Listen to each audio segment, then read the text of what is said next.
Okay, we are recording. Great. Maybe we should introduce ourselves just for anyone watching this. I'm Edwin Rutsch, Director of the Center for Building a Culture of Empathy, and been working on trying to build a more empathic society for about 12 years, quite intensely. So that's Okay, and I'm Noah Berlatsky. I'm a freelance writer, and I'm here because I just wrote a piece on Medium about some problems with empathy. yeah, that's why I contacted you. You wrote an article, "The Case Against Empathizing with Trump Supporters. Empathy isn't the solution to our political crisis, it's a major cause." And so we want to talk about it. See, I want to empathize with you. Well, I don't think talking and empathizing are the same thing, but I'm here to listen. well, sure. Do you have a question, or did you just?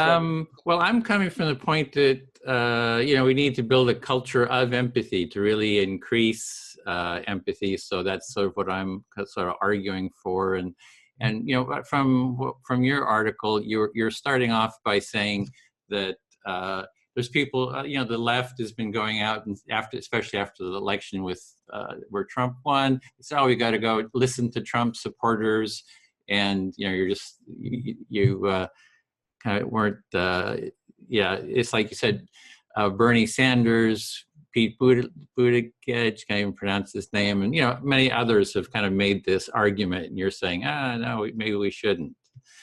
Yeah, I guess there are a couple of problems with empathy, which I could talk about. I mean, the first problem, which Kate Mann, who's a philosopher, talks about in her book Down Girl, is that empathy is often very biased. We say, you should have empathy for everyone, but in practice, what happens is that empathy gets directed at people who are considered kind of normal or important, and that generally means, people who have a certain amount of power. So she particularly talks about empathy, which is the way that empathy is often directed towards powerful men. And you saw that in like the Kavanaugh hearings, right? Mm-hmm. In terms of he was, he was the one who was accused by multiple women of committing sort of sexual harassment, but a lot of the discussion ended up being about, well, should he be, how will this affect his ability to like coach his daughter's softball team, which seems like, this is not the worst thing in the world. Why are we so concerned about that? And the reason is because, empathy goes to, because he seems relatable because he's a white guy, and there's tons and tons of media which, encourage you to relate to white guys, basically. Mm-hmm. So that's one problem. Sure. Is that there's this sort of bias.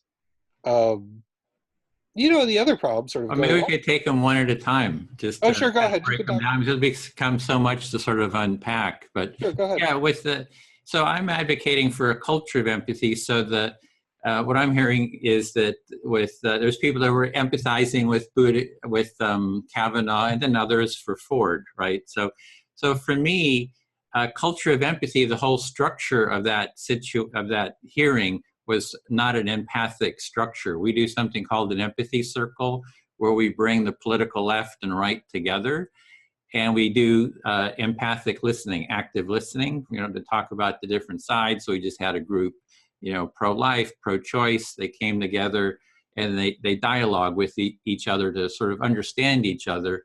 And the whole structure of the hearing, I would say, is not a highly empathic structure.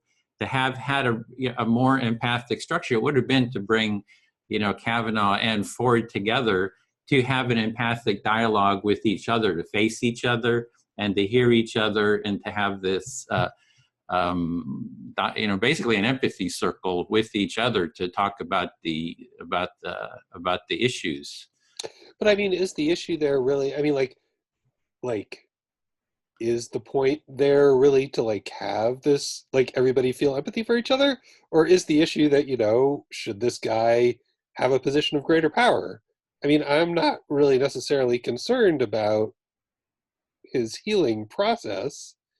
You know, I mean, like, the question at some point is a political question as to, you know, what sort of people should be in positions of power and authority. And, you know, relying on sort of empathy as, you know, I mean, sort of, so constructing it, oh, that they both need equal empathy, or, you know, everybody should empathize with each other.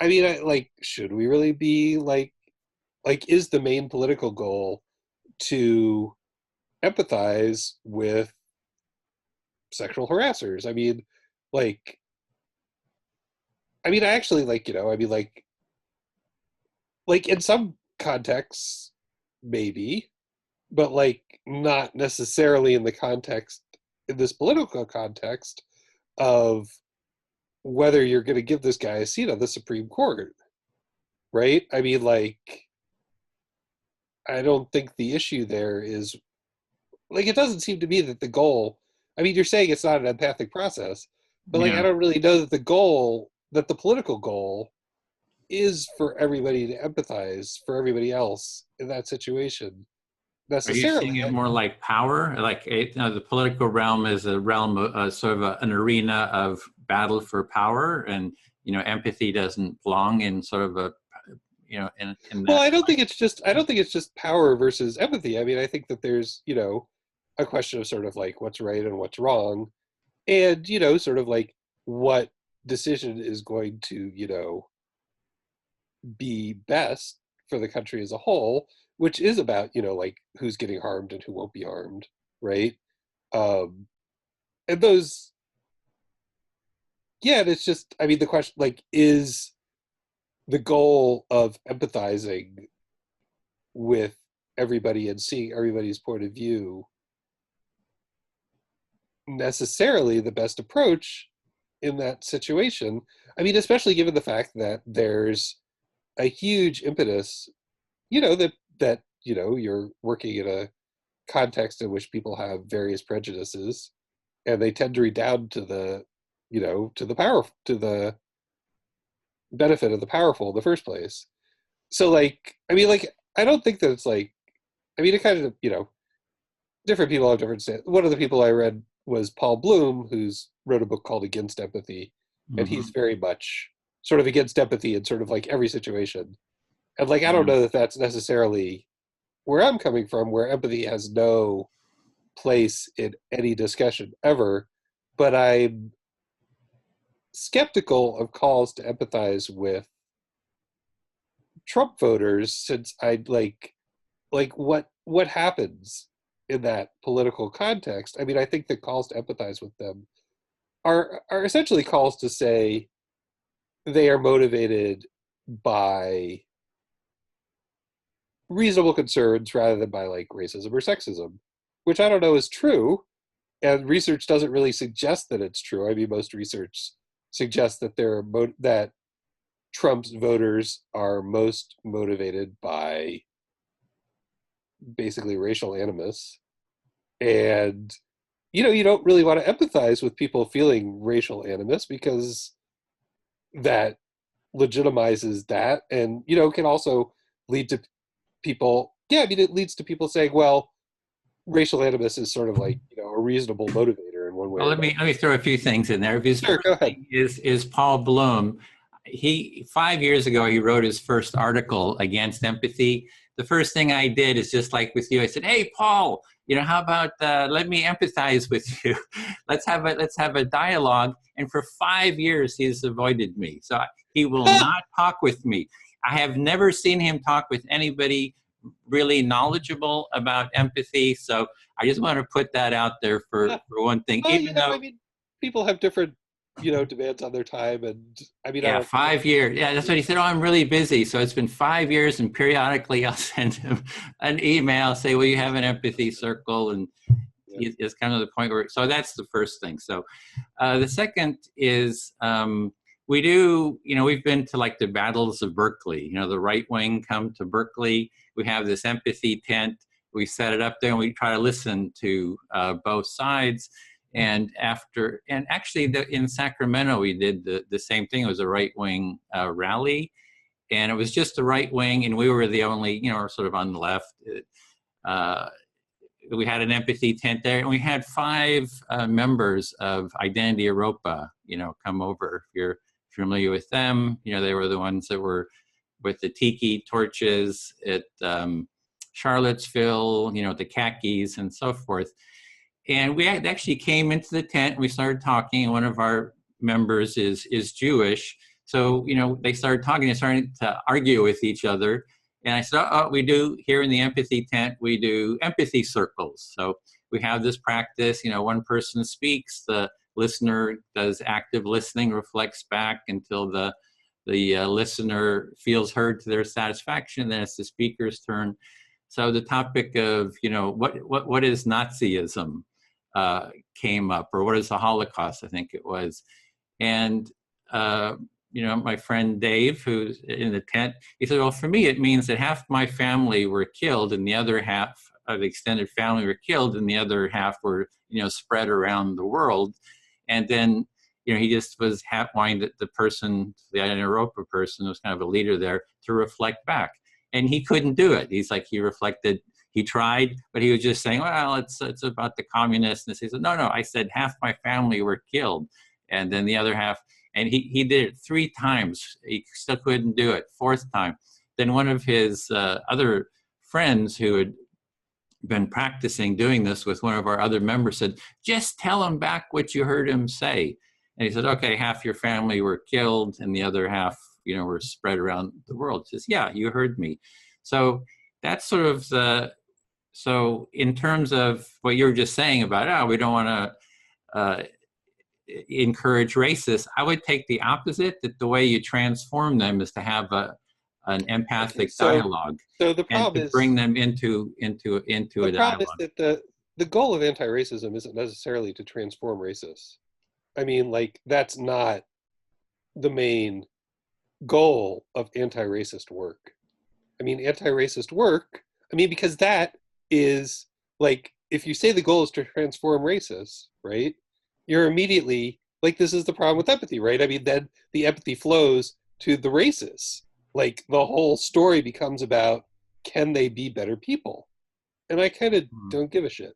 Yeah, in that case, yeah. So you're thinking that by empathizing with them, they're getting the attention. The attention is all on them.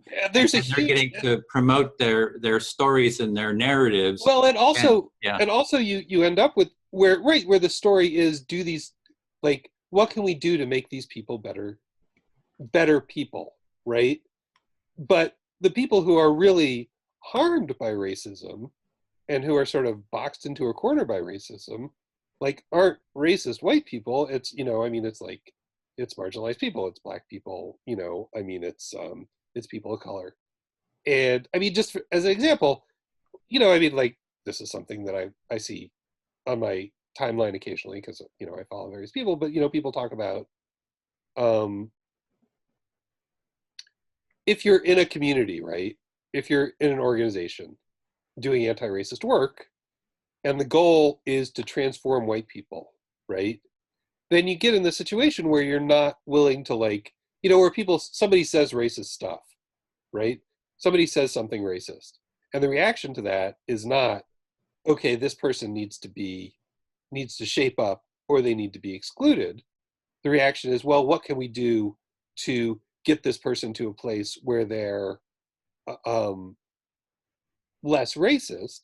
And while you're working on that, Black people and people of color and people who want to be in a safe space to do organizing, they leave, right? Because they're well, obviously this organization is more interested in the sort of spiritual well-being of this person than they are in making me safe. Because it's not safe to be in this space, it's not safe to organize, certainly not with Nazis, but often not really with people who are racist, you have to deal with them insulting you, which is, sort of emotionally disturbing, and you kind of don't know that they're going to have your back. So, that's really an instance where, I think that there are people who do sort of conversion work with Nazis, which sounds like a little bit of what you're doing, right? Where the goal is to like get individual racists to see that they've gone astray and to try to recuperate them.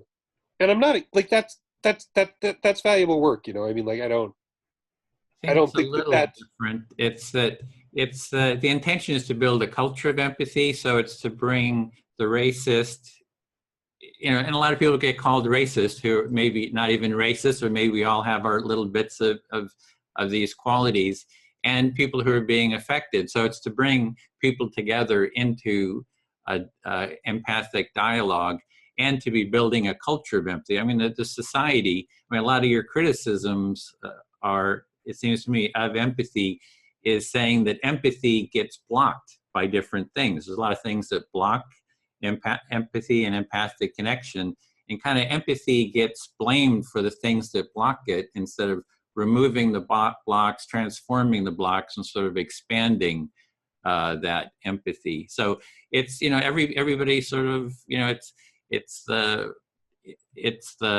if there's a racist, the person who's being affected by that, bring them together into an empathic dialogue so they get to know each other and can address, like, hey, I'm being affected this way. This is how it, just like my Dave was saying, hey, half my family were killed, and the person, the Identity Europa guy, was trying to avoid even saying it. He just did not want to acknowledge it. He wanted to, kind of go on about how the Nazis were just trying to get rid of communists and stuff.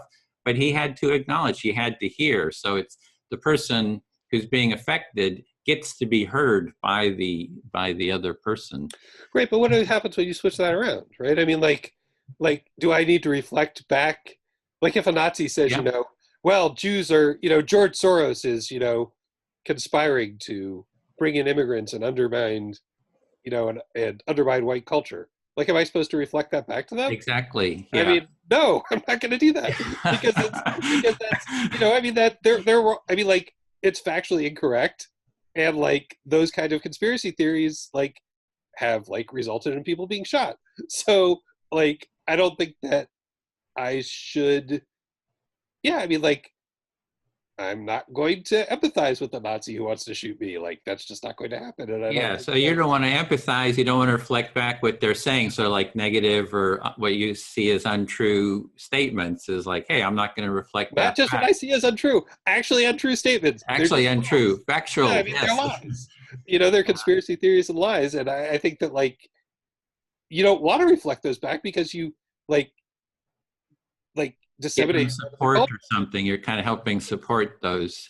Yeah. And, Yeah. I mean, like, that causes actual people to get shot. So, Yeah, well, I actually do think that you do reflect back what they're saying for them to feel heard. The goal is to have them feel heard and understood, but it's not. It doesn't mean agreement.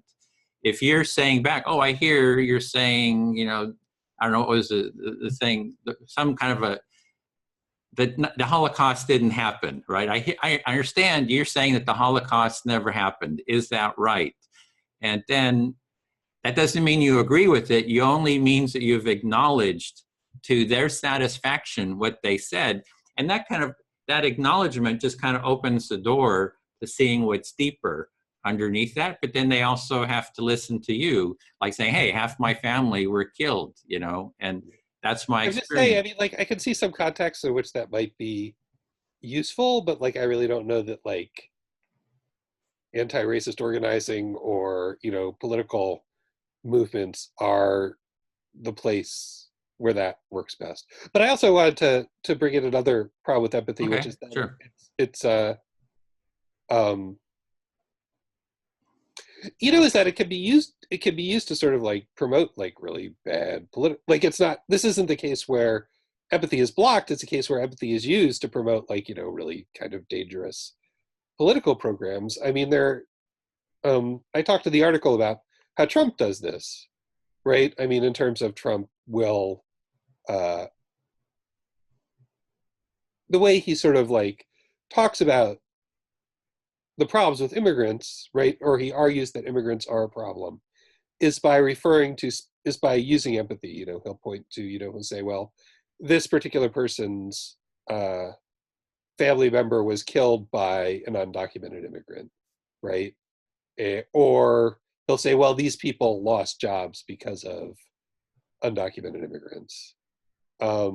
So he like uses like specific empathy with specific individuals in order to say all these people are dangerous and must be, and we need to basically we empathize with this person so much that anything we do to these people over here is justified. And that's really pretty common in politics, right? I mean, it's something similar happened with 9/11, right? I mean, people empathized very, very strongly with the people who were victims of that terrorist attack. And then, well, you empathize with them, that means we need to take revenge or prevent it from happening again, and therefore we need to do all this military intervention because we empathize with these people. And, I mean, the result is that lots of other people die. So I think that's a Mm-hmm. serious problem too. Yeah, that you get people to empathize with. You're saying that if you empathize with the people who were harmed in 9/11, or people who were harmed by immigrants, or people here undocumented, that by empathizing with them, that's used to do harm towards others, or to generalize, or just right. It's used as a lever to create narratives in which it's okay to harm other people. Which is how, I mean, like you see that in Hollywood too, right? I mean, that's how revenge narratives work, which we love, right? Hollywood films. It's but like that's not empathy, though. The thing is there's so much confusion about what empathy is, and one thing is it gets confused with sympathy. So, right, someone is harmed, and then you say, "Oh, I feel so sorry," or even in an empathic dialogue, this happens. Someone says, "Oh, my mother just died," and instead of staying present with the person saying, "Oh, I hear your mother died, tell me more," said, "Yeah, I was really glad that she died because she was in so much pain. So I'm kind of like celebrating that she finally was out of this pain." So you've sort of stayed with the person, heard, what their experience is first, versus you could have said, "Oh, I hear your mother died," and you automatically assume this person is, "Oh, I'm so sorry for that, this is such a terrible thing for you." So it becomes about you and your sympathy. You're feeling sorry for them, and that is no longer a feeling into their experience.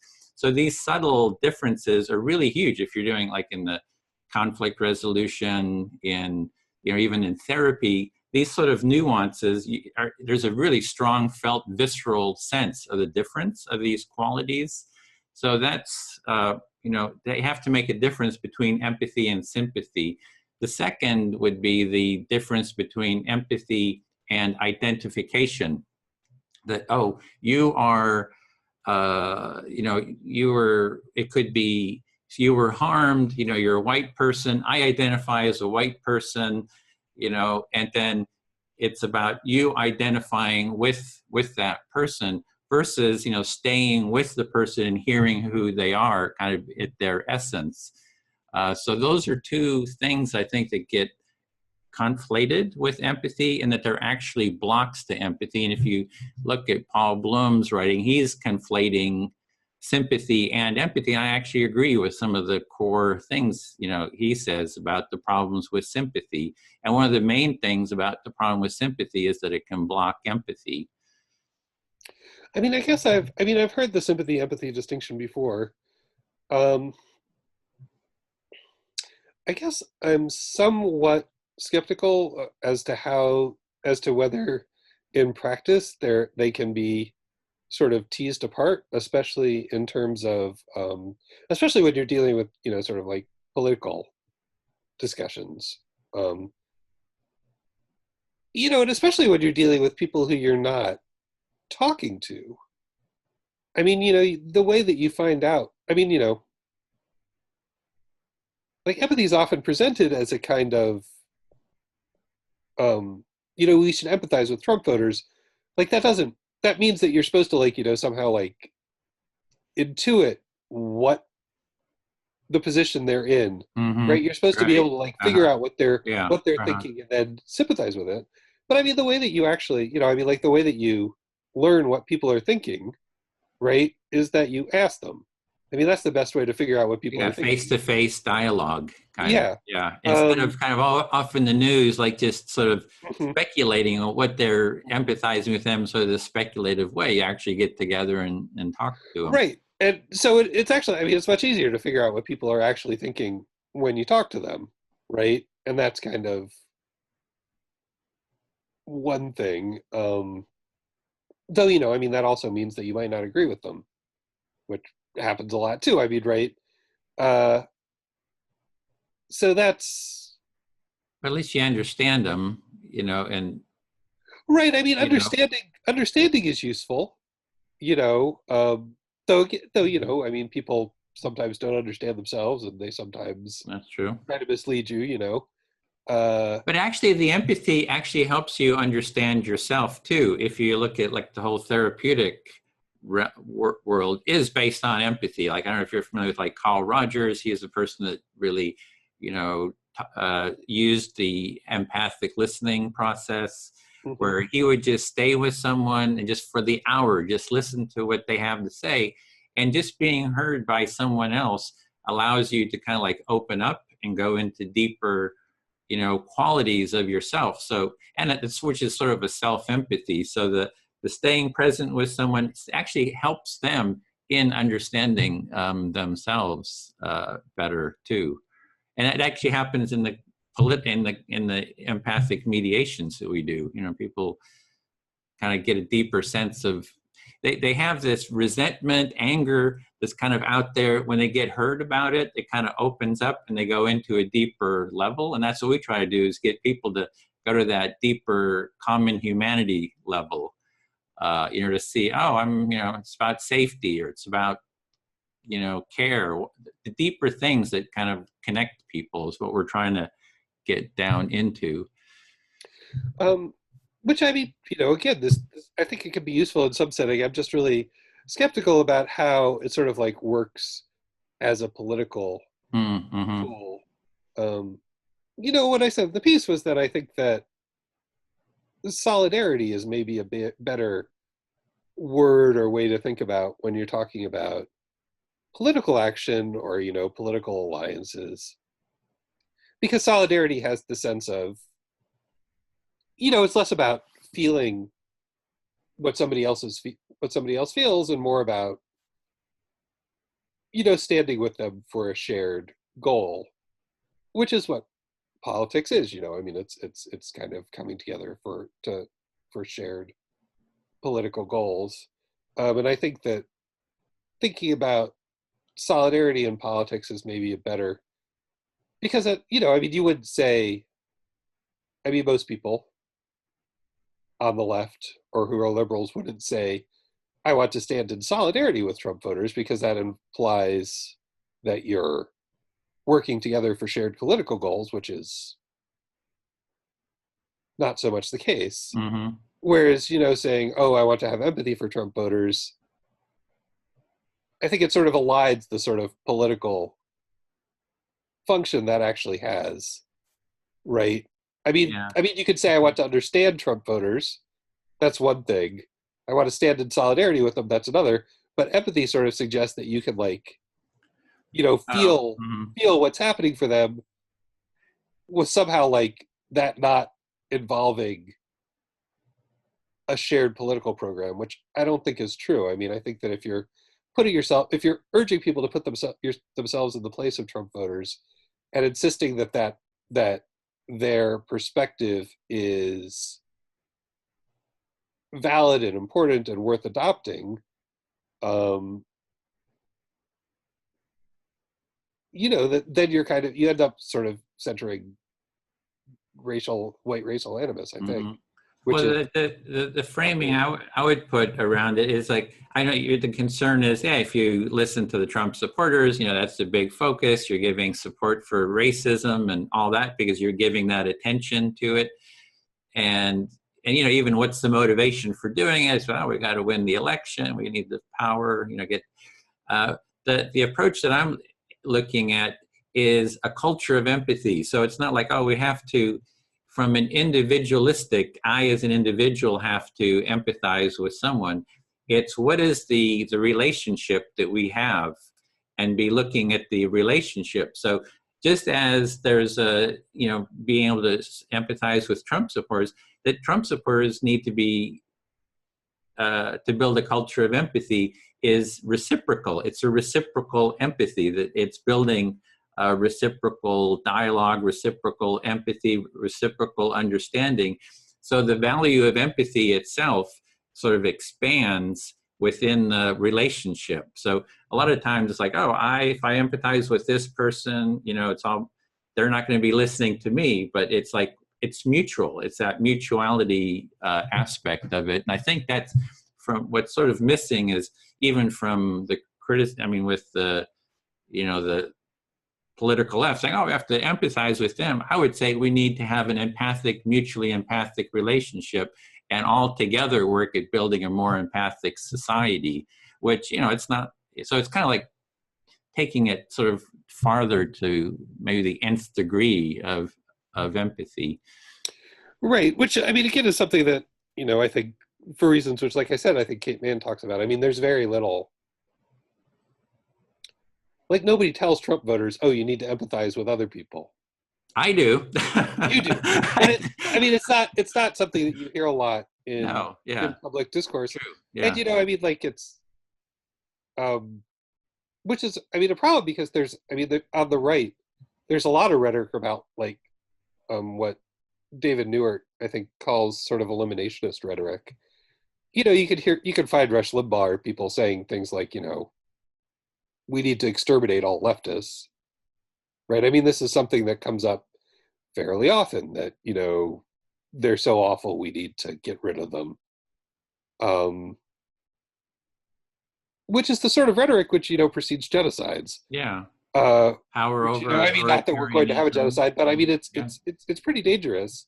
And I think there's a lot less of that on the left. I know that when I say don't empathize with Trump voters, I certainly don't mean, harm them. I would like them to have better healthcare, for example, right? I want everybody to have better healthcare. I just don't want the discussion. I want everybody to have. You're for their well-being. It sounds like you want their well-being. I'd like them to have universal basic income along with everybody else. You don't want them to have the full attention, that all the attention is on them, and there's no attention to other people that need it. It's like, right. And and I worry that when you center their concerns, their main concerns are, sort of like basically racial resentment, and I think, and sexist resentment. There's that's what Trump catered to. That's what his program is. And if the goal is for everybody to sort of like feel what they feel, like, that legitimizes racist animus, and we get a country which is more racist, which isn't good. Well, it'd be for them to listen to the left too, because remember that there's two parts to it. We're talking, at least I'm coming from a relational mutual, so it's not necessarily what the people you're criticizing are saying.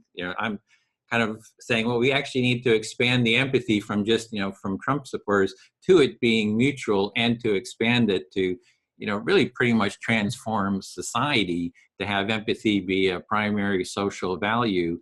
And that means to bring everybody together in to be valuing this, way of being, and for, you to be heard, for the Trump supporters to listen to what you have to say, and to be able to reflect back your concerns about what they're doing. And we try to do that too. And, and actually just another point is that when, the right has come quite a few times to Berkeley, especially last year, and there's, street fights, and we have this empathy tent, we set it up there and we're listening to both sides. And after Charlottesville, a group was coming here, and I actually asked the leader, Amber Cummings, if she would be willing to do an empathy circle with people on the left. and there was 30 organizations, progressive organizations, you know, in a Facebook group, and I posted there, would anybody like to talk to her? And nobody wanted to talk to Yeah, Amber. I mean, So, you know, I mean, I don't think that they're. I mean, that's kind of what I'm saying. I mean,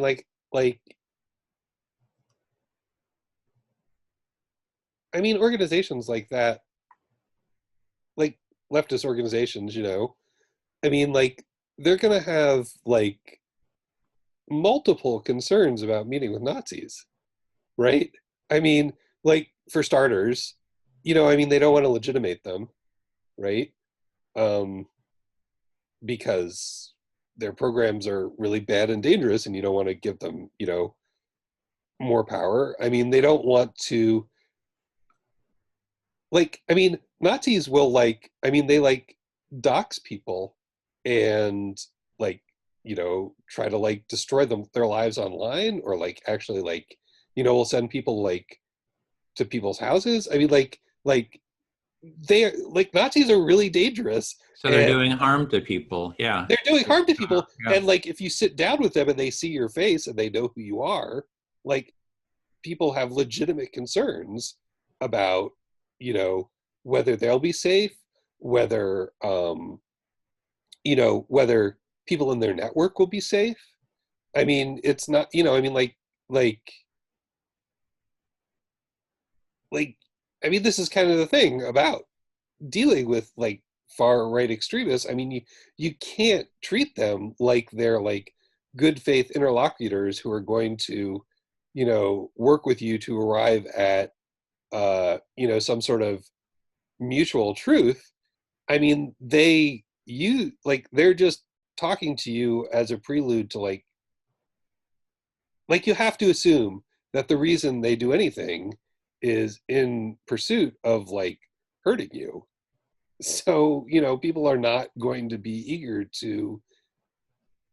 I mean, this is why, So you there's know, a like sense of fear. So you're saying that people are afraid that they're going to be people harmed. have So they really want to protect people have themselves. really Yeah. legitimate Uh-huh. fears Yeah. about dealing with Nazis who, you know, are ideologically committed to genocide, and, you know, who really kind of just use norms to advance that goal. I mean, you know, again, there are people who do conversion work with right wing um, groups. You know, sometimes people who are former Nazis themselves. You know, and Hmm. like that's again, it's kind of like, I mean, that's worthwhile work. I mean, if that's your calling, I totally respect that.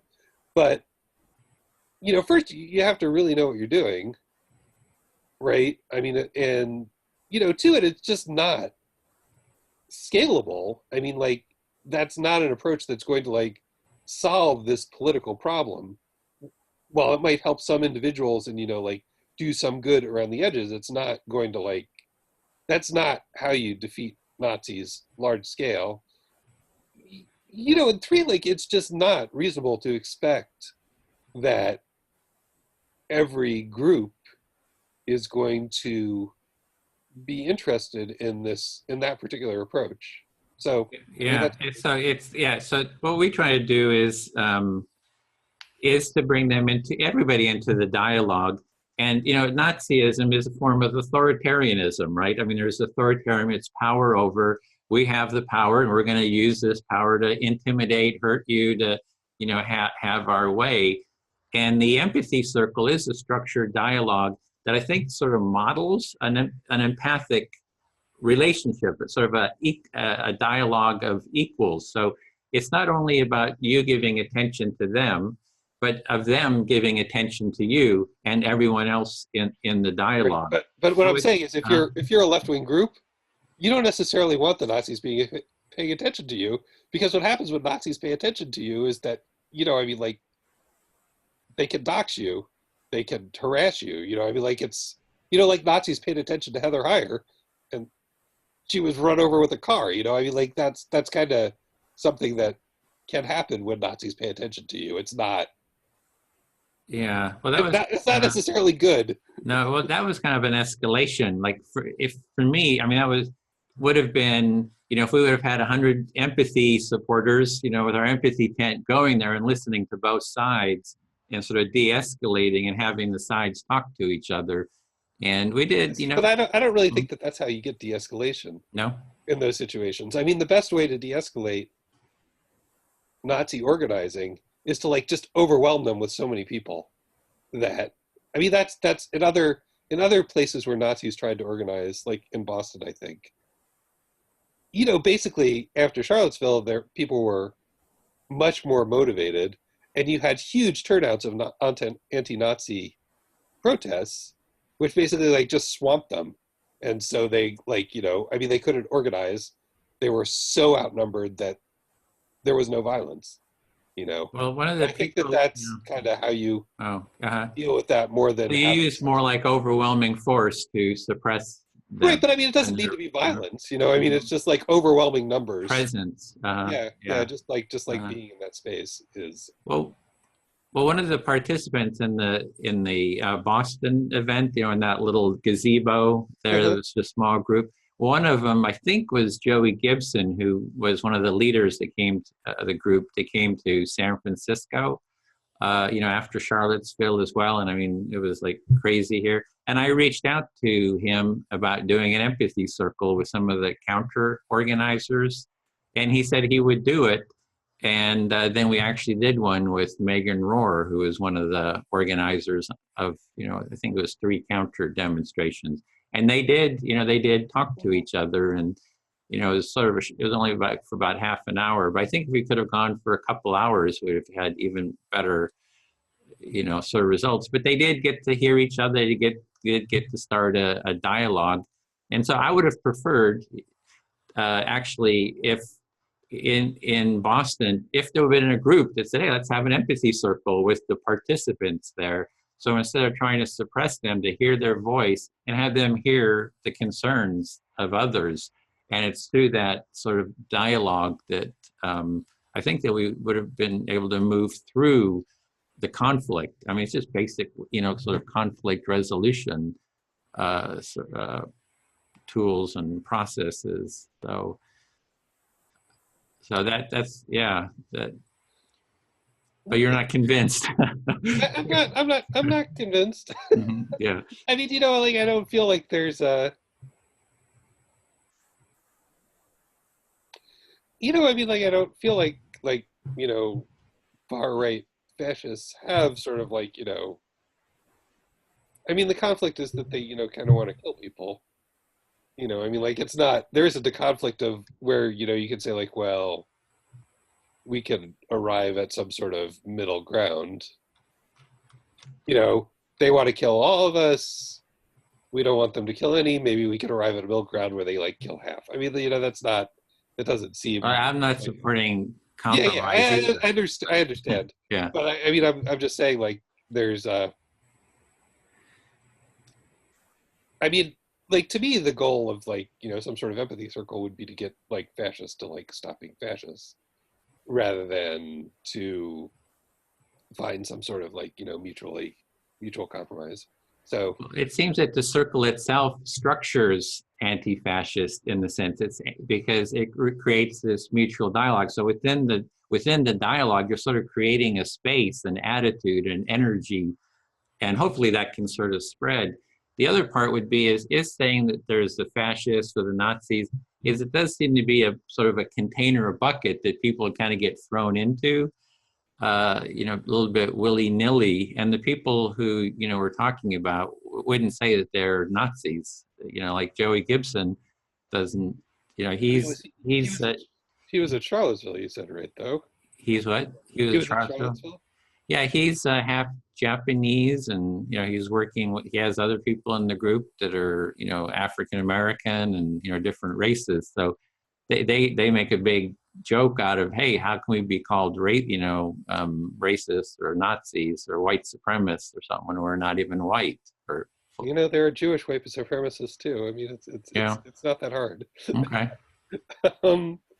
Yeah, I mean, like you know, people who are organizing with the right at Charlottesville, I'm pretty comfortable calling fascist. That's me. Yeah, that's fine. Yeah, that's. Well, you know, maybe there could be a dialogue. Is there people who you find they're kind of like beyond the pale, maybe we could see about trying an empathy circle with them, like, you know, actually try the empathy circle. And the process is basically bringing maybe 4 people into a circle. We have some basic ground rules, is that you have 5 minutes to speak. You know, you can say anything you want. There's no rules on what you can say. You select who you're going to speak to. You speak, and that person reflects back their understanding of what you said to your satisfaction. So you go until you feel that they really heard and understood you to, you know, your satisfaction.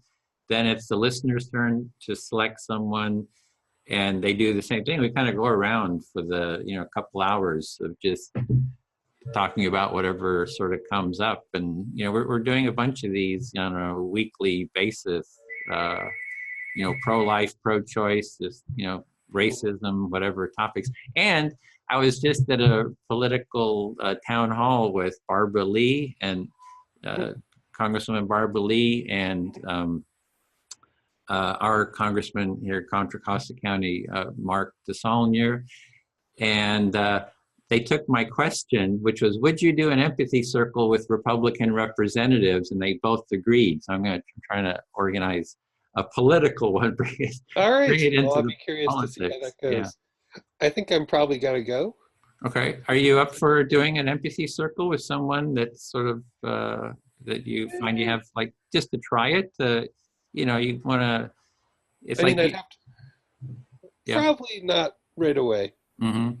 But, you know. Is there, who would you think would be someone that you know, kind of have some conflict with that would be a possibility? I mean, I have conflict every day. I argue with people all the time. So how was our conversation? I don't feel like I need to do more of it. But thanks for the invitation. Mm-hmm. And yeah, thanks for agreeing to do this. Yeah, thank you too. Appreciate the time and having a dialogue about pro and anti-empathy. All right. And yeah, send me the link when the video's up. Okay, will do. Thanks. All right. Thanks so much. Bye.